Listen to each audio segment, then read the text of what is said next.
할렐루야. 하나님께서 오늘도 우리에게 예배 자리를 불러주셨는데요, 한국말보다 영어가 더 필요하신 분들은 들어오실 때 말씀하시면 3부 예배는 영어로 동시통역이 지금 계속해서 되고 있으니까 영어로 들으실 수도 있습니다. 하나님께서 오늘 우리에게 또 귀한 말씀 주셨는데, 우리 하나님의 말씀을 같이 읽습니다. 민수기 31장 1절에서 8절, 13절에서 18절까지의 말씀을 번갈아가면서 읽습니다. 제가 먼저 읽겠습니다. 여호와께서 모세에게 말씀하여 이르시되, 이스라엘 자손의 원수를 미디안에게 갚으라. 그 후에 내가 내 조상에게로 돌아가리라. 모세가 백성들에게 말하여 이르되, 너와 함께 있는 사람들 가운데에서 전쟁에 나갈 사람들을 무장시키고 미디안을 치러 보내어 여호와의 원수를 갚되, 이스라엘 모든 지파에게 각 지파에게 1000명씩을 보낼지니라 하매, 각 지파에서 1000명씩 이스라엘 100만 명 중에서 12,000명을 택하여 무장을 시킨지라. 모세가 각 지파에 1000명씩 싸움에 보내되 제사장 엘르아살의 아들 비느하스에게 성소의 기구와 신호 나팔을 들려서 그들과 함께 전쟁에 보내매, 그들이 여호와께서 모세에게 명령하신 대로 미디안을 쳐서 남자를 다 죽였고, 그 죽인 자 외에 미디안의 5왕을 죽였으니 미디안의 왕들은 에이와 레겜과 수르와 호르와 레바이며 또 부올의 아들 발람을 칼로 죽였더라. 13절을 제가 읽습니다. 모세와 제사장 엘르아살과 회중의 지도자들이 다 진영 밖에 나가서 영접하다가, 모세가 군대의 지휘관 곧 싸움에서 돌아온 천부장들과 백부장들에게 노하니라. 모세가 그들에게 이르되, 너희가 여자들을 다 살려두었느냐? 보라, 이들이 발람의 꾀를 따라 이스라엘 자손을 부올의 사건에서 여호와 앞에 범죄하게 하여 여호와의 회중 가운데에 연병이 일어나게 하였느니라. 그러므로 아이들 중에서 남자는 다 죽이고 남자와 동침하여 사내를 아는 여자도 다 죽이고, 남자와 동침하지 아니하여 사내를 알지 못하는 여자들은 다 너희를 위하여 살려둘 것이니라. 아멘. 오늘도 중부 지방에는 장맛비가 예보되어 있는데요, 혹시 오실 때 비가 안 와서 우산 안 가지고 오신 분들은 가실 때 비 그칠 때까지 교회에서 기도하라는 뜻으로 알고 기도하시고 가시면 될 것 같습니다. 지난주에는 청주에 비가 많이 내렸어요. 그래서 청주의 무심천이 범람을 해가지고 그쪽 200m 있는 지점까지 많은 상가와 주택들, 심지어 교회까지 이렇게 범람해서 많은 수해 피해를 입었다는 이야기를 제가 들었습니다. 그래서 마침 제가 서울 갔다가 내려오면서 우리 교단의 한 교회도 수해 피해를 입었다는 이야기를 들어서 오다가 청주에 들려서 그 교회를 방문을 했습니다. 가온교회라고 하는 교회인데요, 갔더니 강단까지 물이 다 차가지고 강단도 다시 다 수리해야 될 지경이 되었고, 또 전기 제품, 또 전자 제품들도 일부가 물에 차서 교체될 상황에 되었더라고요. 이쯤 되면은 사진이 보여줘야 되는데, 그래서 그곳에 가서 목사님과 같이 사진을 찍었어요. 근데 가운데 있는 분이 담임 목사는 아니에요. 불쌍해 보이지만 제 왼쪽에 있는 분이 담임 목사님이신데 제가 꼭 피해자 같죠. 그래서 가서 그 목사님 또 식사도 같이 저녁하고, 또 제가 손을 잡고 기도해 주면서 뭐라고 기도할까 하다가 물이 이 성전에 가득 찼던 것처럼 성도들도 이 교회당에 가득 차도록 부응하게 해달라고 기도를 했어요. 그랬더니 목사님이 아멘 하시더라고요. 근데 이 교회는 교인이 몇십 명 되지 않는데 다문화 가정이에요. 근데 다문화 가정이다 보니까 뭐 헌금이나 교회 재정도 너무 빈약해서 너무 힘든 상황인 거예요. 근데 이 목사님이 평소에 무심천변에 가서 색소폰을 이렇게 불면서 전도도 하고 이랬는데 이번에 색소폰도 물에 다 잠겨가지고 못 쓰게 되었다고 너무 속상해 하시더라고요. 근데 평소에는 이게 홍보가 잘 안 돼서 어떡할까, 정말 교회도 너무 어렵고 하니까 목회를 그만둬야 될까 말아야 될까 막 이런 생각도 하셨었다는 거예요. 근데 이번에 수혜를 입고 나서 교회 홍보가 단번에 됐대요. 수혜분 교회로 막 신문에 나고 이렇게 홍보가 돼가지고 너무 감사하다고 막 지금 굉장히 흥분돼 계세요.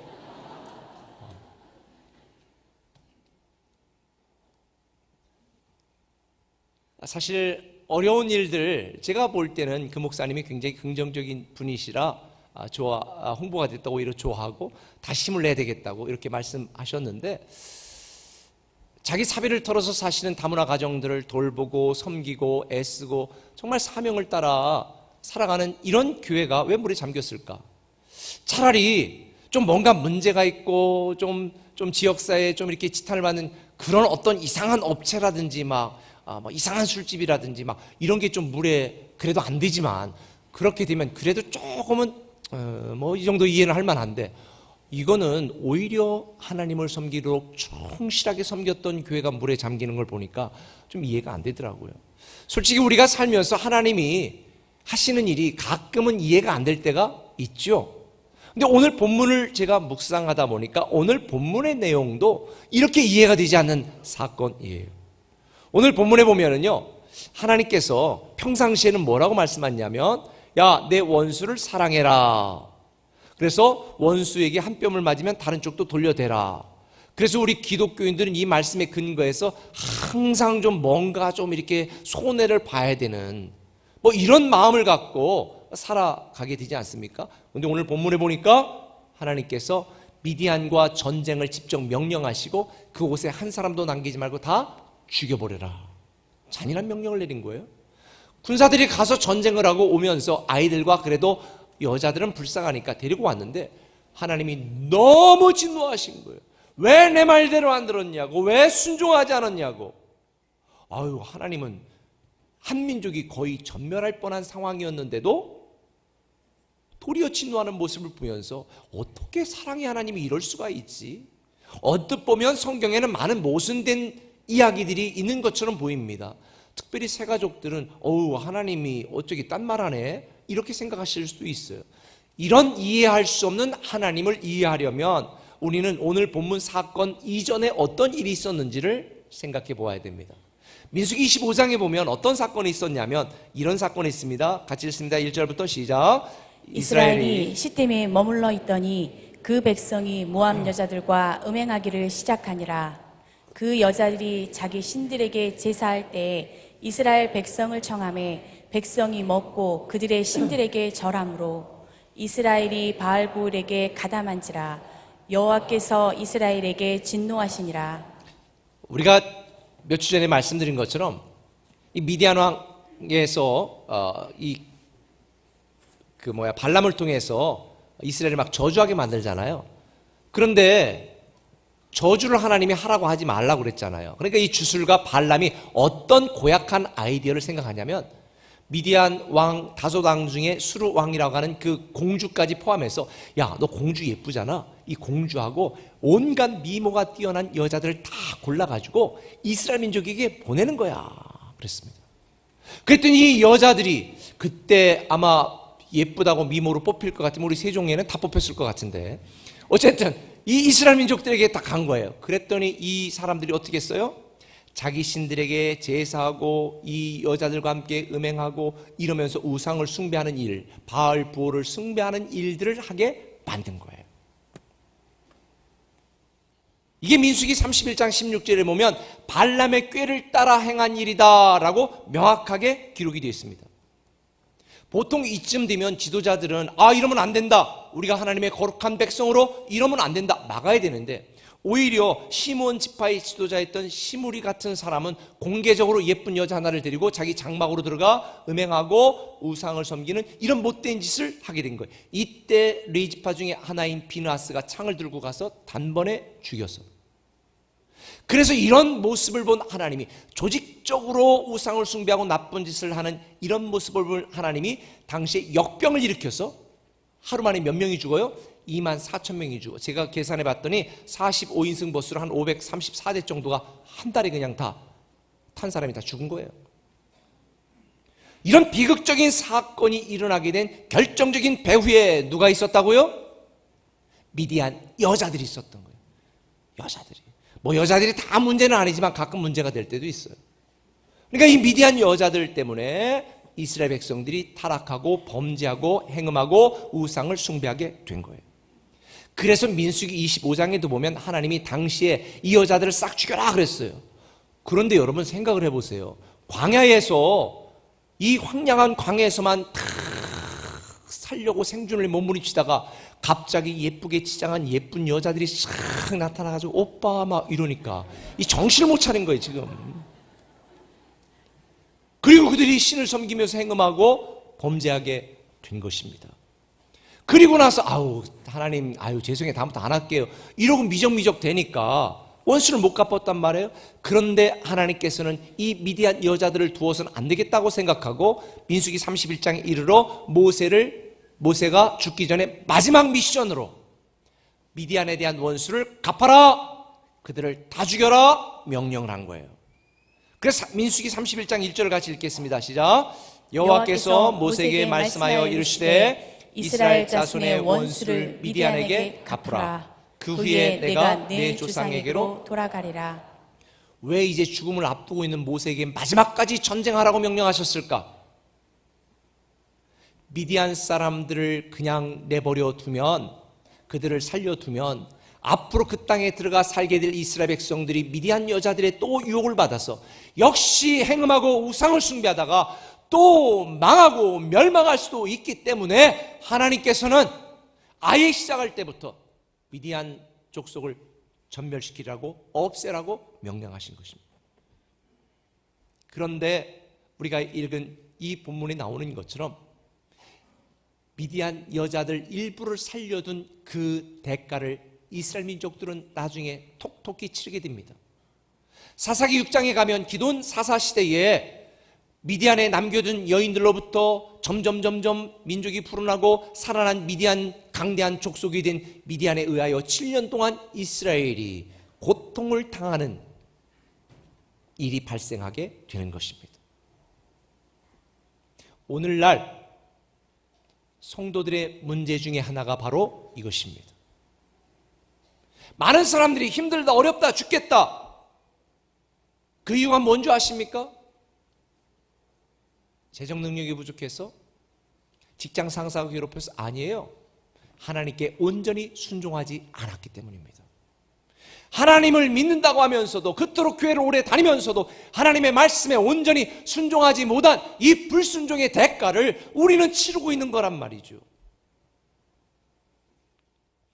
때때로 우리가 살면서 우리가 머리로 이해되지 않는 일들이 참 많이 있습니다. 그러나 그럼에도 불구하고 우리는 하나님의 말씀대로 온전히 순종해야 될 이유는 하나님께 순종해 우리는 다시 시작할 수 있기 때문이에요.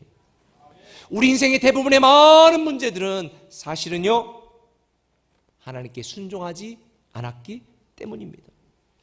전도서 10장 1절에 보면 말합니다. 죽은 파리 한 마리가 향기름으로 악취나게 한다는 거예요. 아가서도 보면 말합니다. 포도원을 허무는 작은 여우 한 마리를 잡아라. 우리 인생에 남겨둔 조그만 불순종이 우리 인생을 파괴하고 자녀의 미래를 망치게 될 수 있다는 걸 여러분 기억하시고, 여러분이 다시 시작하고 다시 회복하고 교회 오래 다니면서 우리에 대한 하나님의 놀라운 계획과 뜻이 우리 가운데 임하기를 원한다면 우리는 순종을 결단해야 됩니다. 순종하기로 결심해야 됩니다. 왜 우리가 순종해야 될까? 순종해야 될 결정적인 첫 번째 이유는 하나님이 우리를 사랑하기 때문입니다. 한번 따라합시다. 하나님이 사랑하기 때문이다. 사랑하기 때문이다. 3절 같이 읽습니다. 모세가 백성에게 말하여 이르되 너와 함께 있는 사람들 가운데에서 전쟁에 나갈 사람들을 무장시키고 미디안을 치러 보내어 여호와의 원수를 갚되. 하나님은 왜 미디안에게 원수를 갚으라고 직접 명령하셨을까? 하나님은 잘못한 사람들마다, 잘못할 때마다 다 죽여야 직성이 풀리는 잔인한 분인가? 아닙니다. 반대입니다.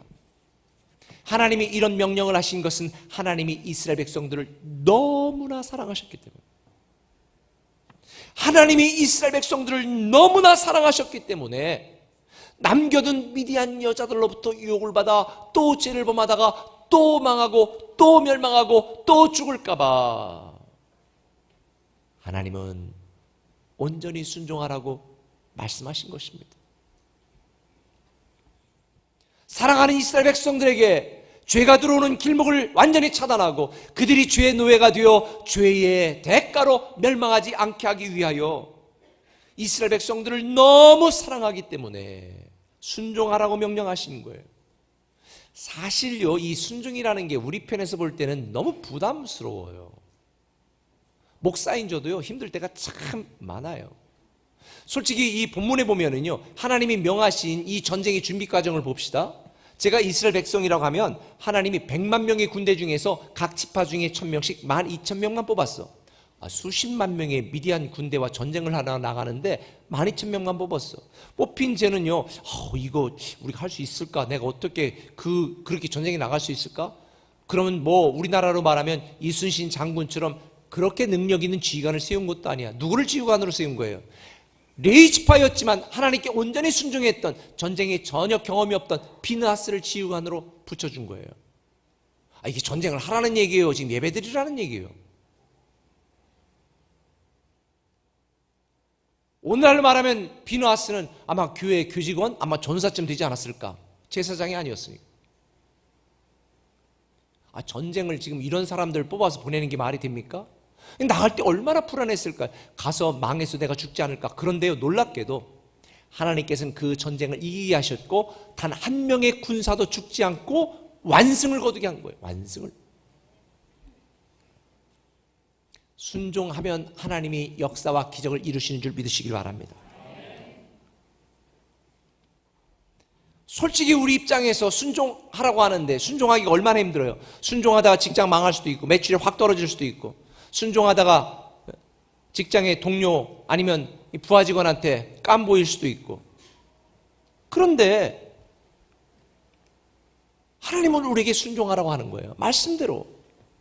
물론 순종할 만한 능력이 되고 순종할 만한 환경이 허락되면 순종할 텐데, 그렇지 않은 경우가 너무 많잖아. 이거 순종하다 내가 망하는 거 아니야?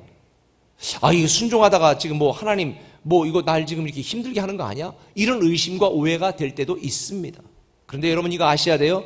순종은 하나님이 사랑하는 우리를 위하여 우리에게 주시는 영적인 선물이라 저는 그렇게 생각합니다. 사람의 입장에서 볼 때 순종은 너무 힘들고 부담스럽지만 하나님의 입장에서 볼 때 순종은 축복의 기회요 형통의 선물인 것입니다. 순종을 하나님의 입장에서 보면 위대한 하나님의 사랑이 보이는 거예요. 예를 들어 봅시다. 세종까지 내려와서 좋은 학원이 많이 없어서 어떡할까? 꿈의 교회 집사님이 하는 좋은 학원이 있다. 그래 보내드리는데 좀 비싸. 그랬더니 어떡할까? 그래서 밤에 알바도 뛰고 해가지고 학원비를 마련해가지고 애한테 학원을 딱 보냈어. 가라. 학원 좀 끊어주고 보냈어. 근데 애 입장에서 볼 때 학원은 어떻게 해? 놀고 싶은데 또 공부하라고 그러지. 또 이게 얼마나 부담스럽고 하기 싫은 일이냐고. 그렇죠?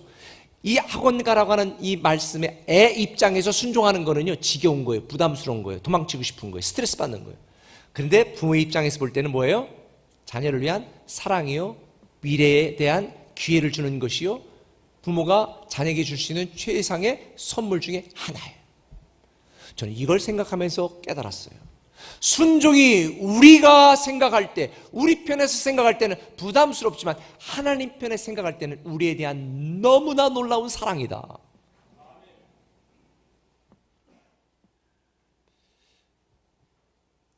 지금 이 더운 여름 되니까 제가 군대 갔을 때가 생각이 나요. 제가 6월 27일 날 논산으로 입대해가지고 각계전투하고 훈련하는데 얼마나 힘들었는지 몰라요. 이렇게 뜨거운데 저것도 인간인가 좀 쉬지. 막 앞으로 굴러 뒤로 굴러 막 각계전투하는데 미치겠더라고. 유격훈련 받는데 돌아버리겠더라고. 그냥 탈영하고 싶더라고. 그런데요, 그거를 다 해냈어요. 우리 입장에서 볼 때는 너무 쉬고 싶지만 다 해냈어. 그런데요, 지휘관의 입장에서 볼 때, 병사의 입장에서 볼 때는 순종하는 이 유격훈련하고 각계전투하고 하는 이것이 너무나 고통스러운 짐이었지만, 지휘관의 입장에서는요, 우리가 유사시 전쟁을 할 때 생존할 수 있고 살아날 수 있는 생존의 기회를 제공하는 배려요. 그래서 독일의 유명한 기갑 사단장이었던 그 장군이었던 롬멜 장군으로 제가 기억을 하는데, 그가 이런 유명한 말을 했습니다. 병사들에게 장군이 줄 수 있는, 지휘관이 줄 수 있는 최고의 복지는 고된 훈련이다. 최고의 복지는 고된 훈련이다. 그래야 전쟁에서 생존할 수 있으니까. 화생방 훈련 받지 않은 사람들이 화생방 상황이 되었을 때 어떻게 생존할 수 있어요? 어리버리하다가 죽지.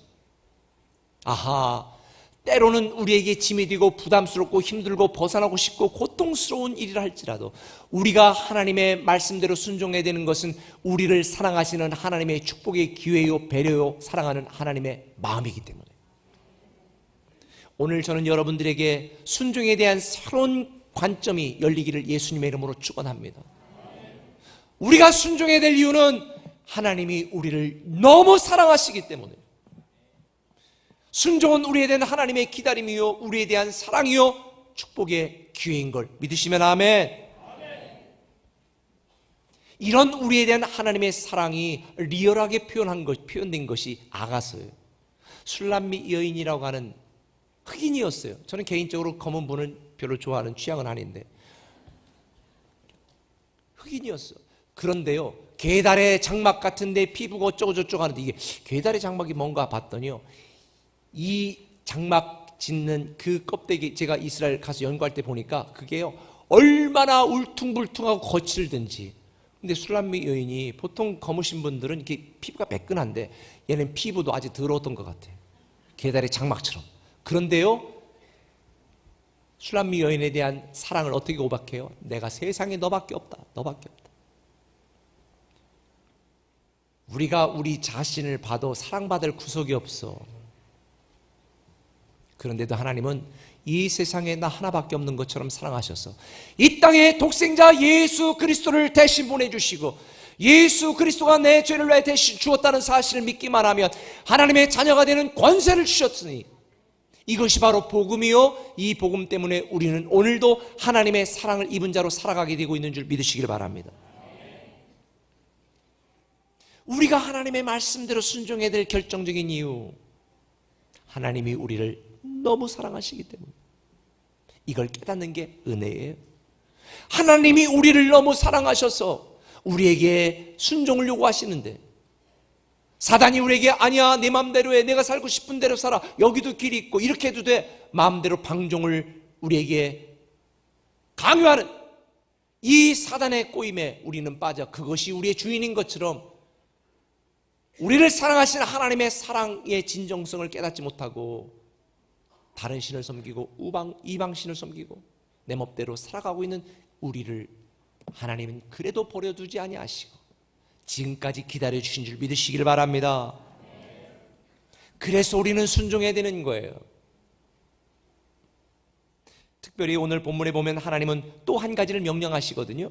18절에 보니까 이렇게 되어 있어요. 같이 읽습니다. 남자와 동침하지 아니하여 사내를 알지 못하는 여자들은 다 너희를 위하여 살려둘 것이니라. 여자들 다 데리고 왔어. 그리고 어떻게 안 돼요, 그냥 살려두지요. 막 병사들 이러니까 모세가, 하나님은 모세를 통해 뭐라고 말해요? 그러면은 다 죽이되 남자를 알지 못하는 여자만 살려둬라.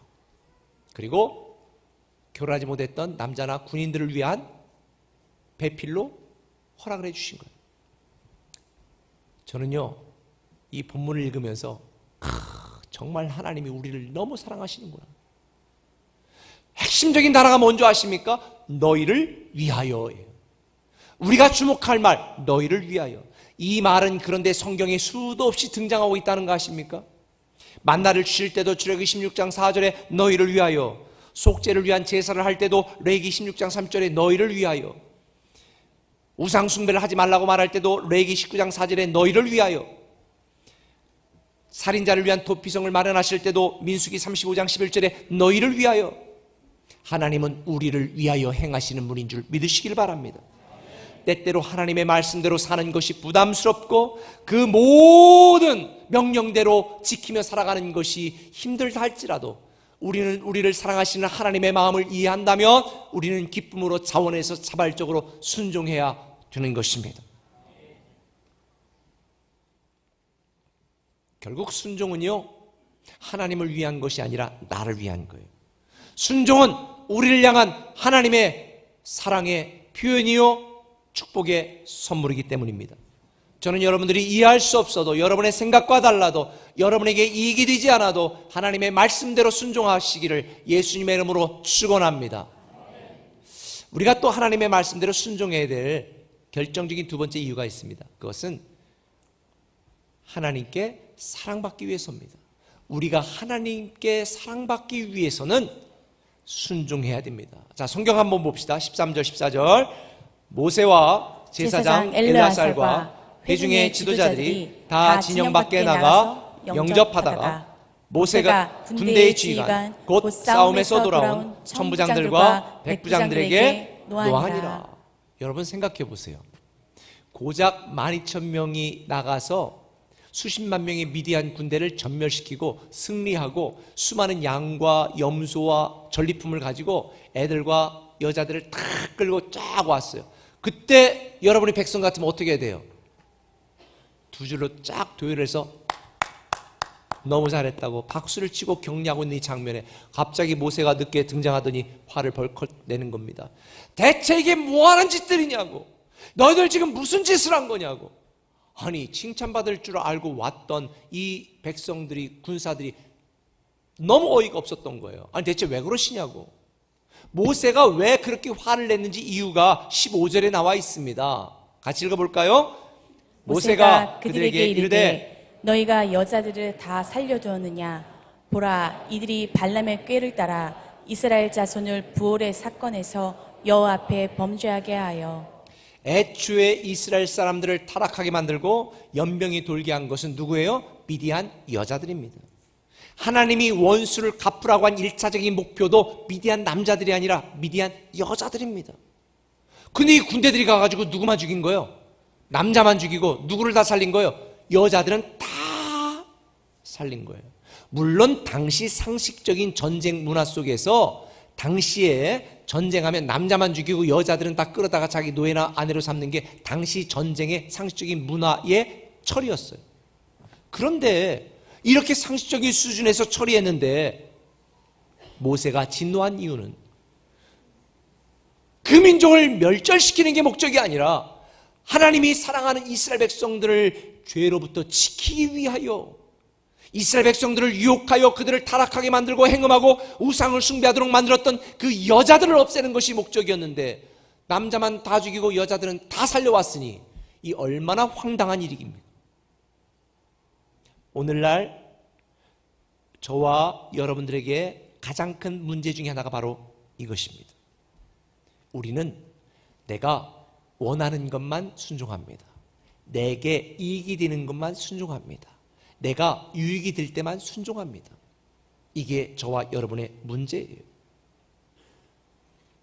우리에게 이익이 되지 않아도, 내가 이해가 되지 않아도, 세상 사람들의 상식과 맞지 않아도 우리가 우리에게 우리를 사랑하셔서 말씀하시는 하나님의 말씀대로 순종해야 우리는 하나님께 사랑받을 수 있습니다. 하나님께 사랑받지 못하면 우리는 세상의 수많은 사람에게 존경을 받는다고 해도 우리는 모든 것을 다 잃어버린 거예요. 세상의 모든 사람들로부터 미움받는다 할지라도 하나님께만 사랑을 받는다면 우리는 성공한 인생이니, 저는 저와 여러분들이 하나님께 사랑받는 자녀가 되기 위하여 온전한 순종을 결단하시고 다시 시작하시기를 예수님의 이름으로 축원합니다. 하나님은 겸손히 순종하는 자를 사랑하십니다. 우리가 순종하면 하나님은 우리를 위하여 일하십니다. 하나님이 우리에게 순종을 요구하시는 것은 우리에게 부담을 주고 망하게 하고 스트레스 주고 괴롭게 하려는 것이 아니라 우리를 살리기 위함이요, 우리에 대한 하나님의 놀라운 축복의 계획이 이루어지도록 만들기 위함인 것입니다. 생각해 보세요. 여러분, 애들 공부 잘하라고 하는 것은 누구를 위해서요? 애들을 위해서잖아요. 그래서 어렵게 알바하고 돈을 벌어가지고 학원도 보내고 또 여러 가지 막 시켰는데 애들이 학원 가는 대신에 PC방 가가지고 맨 게임만 하고 놀고 있어. 어떻게? 사랑하는 마음이 더 생깁니까? 열받는 마음이 생깁니까? 게임했어? 좋아. 내가 학원비 또 줄 테니까 또 가서 하고 와. 이건 부모도 아닙니다. 근데 사단은 말합니다. 내가 하고 싶은 대로 해라. 내가 주인이다. 즐겨라. 내 멋대로 해라. 그런데 진짜 사랑하는 부모는 어떻게 하는 줄 아십니까? 붙들고 너 그러면 안 돼. 내가 널 어떻게 기대하고 있는데. 너 그렇게 하면 안 돼. 순종하지 않는 자녀에게 순종을 가르쳐야 되지 않습니까? 나중에 지멋대로 살아가는 그 아이가 나중에 비참한 인생을 살아갈 때 그때 부모를 원망할 것입니다. 그때 나를 잡아서 패서라도 공부를 시키시지 왜 그러셨습니까? 내가 그토록 피아노 치기 싫다고 할 때 나를 설득해 주시지 왜 혼내키기만 해서 치지 않겠습니까? 여러분, 정말 사랑하면요, 자녀에게 최상의 것을 주고 우리가 부모에게 사랑받으려면 순종해야 되는 것처럼 저와 여러분들 우리를 사랑하시는 하나님의 말씀대로 순종하시기를 예수님의 이름으로 축원합니다. 하나님께 사랑받으려면 순종해야 돼요. 사무엘상 15절에 보면 아멜락 전투 후에 하나님께서 사울을 보면서 더 이상 사울 왕을 내가 사랑하지 않겠다라고 말씀하셨어요. 왜 그랬을까요? 아멜렉과 전쟁을 하면서 다 멸절하라고 그랬습니다. 그런데 아각 왕은 살려두었습니다. 사울이 말합니다. 아니 내가 지금 99%다 지금 복종했잖아요. 순종했잖아요. 아니 왕 하나 살려뒀다고 하나님 그렇게 분노하십니까? 그런데 꼭 아까 말씀드린 것처럼 남겨둔 죄의 잔재가 우리를 망치는 거예요. 그때 하나님은 사울 왕에게 말합니다. 순종이 제사보다 낫다. 순종이 제사보다 낫다. 하나님은 99% 헌신된 100사람을 쓰시는 것이 아니라 100% 헌신된 한 사람을 쓰시는 줄 믿으시기를 바랍니다. 하나님은 저와 여러분을 위한 놀라운 계획을 준비하고 있습니다. 그런데 그 놀라운 계획을 가로막는 것이 뭔지 아십니까? 불순종입니다. 여름 캠프가 진행되고 있습니다. 여러분 자녀들을 살리기를 원하십니까? 자녀를 사랑하십니까? 캠프 보내셔야 됩니다. 하나님을 만나고 하나님께 사랑받는 자녀가 되도록 만들지 않는 것은 여러분의 자녀의 미래를 망치는 것이고 여러분 자녀의 미래에 대한 하나님의 계획을 망가뜨리는 일입니다. 여러분이 책임지는 것보다 하나님이 이끄시고 인도하시는 것이 훨씬 더 낫다는 거 아세요? 순종은 저와 여러분을 위한, 여러분의 자녀를 위한 하나님의 계획이 거침없이 이루시게 만들지만 불순종은 나를 향한, 여러분과 여러분의 자녀를 향한 하나님의 계획이 망가지게 만드는 것입니다. 요한일서 3장 4절에 보면 죄를 짓는 자마다 불법을 행하는 자인데 죄는 불법이라 이 불법은 아노미아라는 헬라어 단어인데 이거는 불순종이라는 뜻을 갖고 있습니다. 불순종이 죄입니다. 불순종이 죄란 말이에요. 하나님의 사랑을 받으려면 순종해야 됩니다. 하나님이 순종하는 자, 착하고 충성된 종들에게 주시는 놀라운 축복은 상상 그 이상입니다. 주술사 발람의 그 어떤 저주도 통하지 않고 하나님이 보호하고 지켜주시던 이스라엘 백성들, 그들의 불순종 때문에 하나님의 보호하심을 걷어가자 역병으로 24,000명이 죽었어. 하나님이 보호를 걷어가면요 사단은 합법적으로 우리를 공격합니다. 하나님의 보호 아래 있던 저주수사 통하지 않던 저와 여러분들이 불순종하면 사단이 여러분을 공격할 수 있는 합법적인 기회를 제공하는 것입니다. 하나님이 연병을 내려 죽게 한 것이 아닙니다. 그들의 불순종이 스스로 죽게 한 것입니다. 주술사 발람의 저주는 피했지만 불순종으로 인한 죄의 대가는 피할 수 없었습니다. 로마서 5장에 보면 아담과 예수님의 차이도 순종으로 설명하고 있습니다. 로마서 5장 19절을 보십시다. 한 사람이 순종하지 아니함으로 많은 사람이 죄인 된 것 같이 한 사람이 순종함으로 많은 사람이 의인이 되리라. 순종치 못했던 아담 한 사람이 이 땅에 죄를 들어오게 했다면 순종한 예수 그리스도로 통해서 죄를 사함받게 하는 의가 이루어지게 한 것입니다. 진짜 사랑하면요 순종하게 돼 있어요. 진짜 사랑하면요 순종하게 돼 있다니까. 그래서 예수님은 우리를 너무나 사랑하셨기 때문에 십자가 달려 죽기까지 순종하신 거예요. 하나님께 사랑받기 원하십니까? 순종하시기 바랍니다. 온전하게 순종하시기 바랍니다. 이해되지 않아도 순종하고 상식적이지 않아도 순종하고 여러분에게 이익이 되지 않아도 순종하시기 바랍니다. 그래서 고린도후서 1장 20절은 하나님의 약속은 얼마든지 예가 되니 그리스도 안에서 예가 되니 그런즉 아멘으로 받아들이면 하나님께 영광을 돌리게 되어 있다. 사랑하는 꿈의 개성도 여러분, 저는 저와 여러분들이 다시 순종을 결단하시고 순종으로 시작하시기를 예수님의 이름으로 축원합니다. 지금 저와 여러분들에게 있어서 가장 큰 문제는 재정적인 어려움, 직장의 어려움, 인생의 어려움, 환경적인 어려움이 아니라 영적인 문제입니다. 불순종.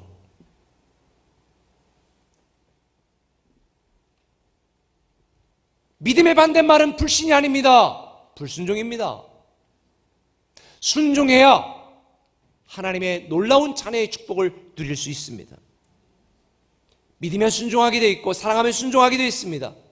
여러분에게 분명히 말씀을 드립니다. 믿음의 목적지는, 믿음의 여정은 목적지에 있는 게 아닙니다. 믿음의 여정은 하나님께 순종하며 하나님과 동행하는 삶에 있습니다.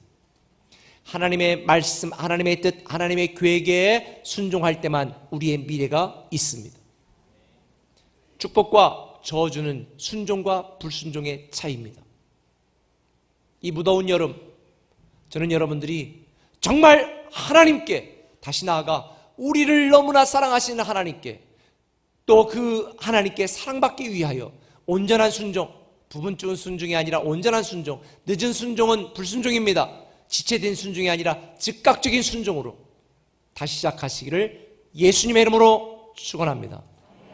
기도합니다.